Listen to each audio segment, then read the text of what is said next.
আমরা এখন শিয়ালদা স্টেশনে আছি, আর শিয়ালদা স্টেশনের ভিউটা দেখো, ঠিক আছে গাইজ? সব জায়গায় শুধু চারিদিকে।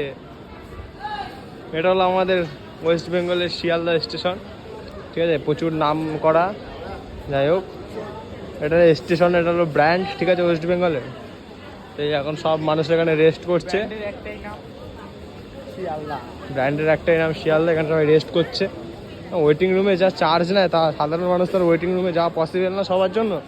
তাই চারিদিকে মানে পুরো মানুষের মেলা। বাইরে ছিল ট্যাক্সির মেলা, আর ভিতরে হলো মানুষের মেলা, যদি এখন কোনো ট্রেন নেই। এই যে ভাই, আর এখন কোনো ট্রেন নেই, আমরা এখন খাবারের খোঁজে আছি, ঠিক আছে?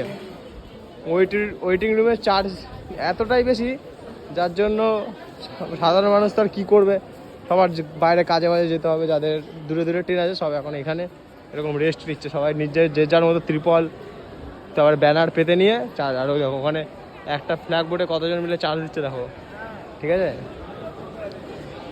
লাইফে স্ট্রাগল না করলে কিছুই হয় না, ঠিক আছে বন্ধুরা? আমরা এখন হেরে গেছি, আমরা সেখান থেকে বাড়ি ফিরছি। আমরা সেই খেলতে গেছিলাম বালি চক, তো এখন বাড়ি ফিরছি, তাই আর কি একটু ভিডিও করলাম, ঠিক আছে? সামনে এখন খাবার দাবার সবই বন্ধ প্রায়, দেখি কি খাবার দাবার পাওয়া যায়। টাটা।